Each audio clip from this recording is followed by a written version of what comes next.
So my name's Helen Robson. I'm the lead nurse for the North Thames Regional Cleft Service, which is based at Great Ormond Street and Chelmsford Hospital. Question 2.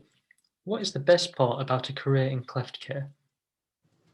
For me as a nurse is making that difference when parents have had some what they would see as quite devastating news. So it could be from the antenatal scan where they receive news that the baby on scan has a cleft lip, or when a baby is diagnosed at birth that they have a cleft palate and their world has collapsed. And then when we come along and obviously explain how things will be and explain the pathways and get the babies feeding, and that they go home and their world suddenly becomes a little bit more positive.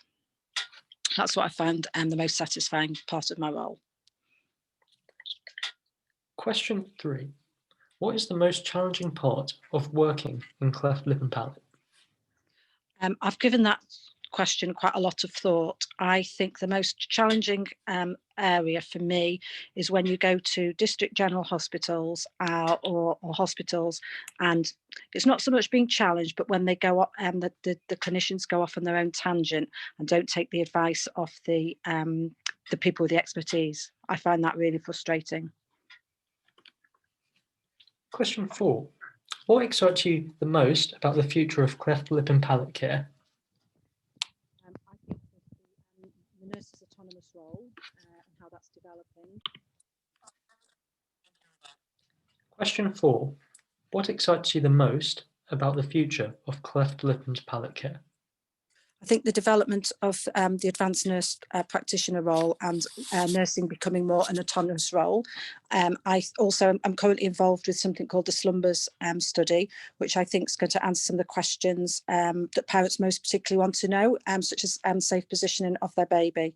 And obviously taking that forward. I also really enjoy linking with nurses internationally and sharing practice and innovation.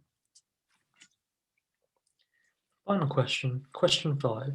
What advice would you give to a student or trainee interested in the cleft lip and palate specialty? I would ensure that they had a good grounding in the basics first. So if, say it was a nurse, I'd make sure that she'd maybe worked in other specialities such as midwifery or health visiting community, had a good experience on the ward, because it's once you become working cleft, you're basically very specialised.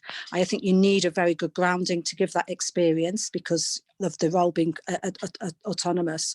But I also think you need to know that's actually where you're going to be before you get yourself channeled into cleft.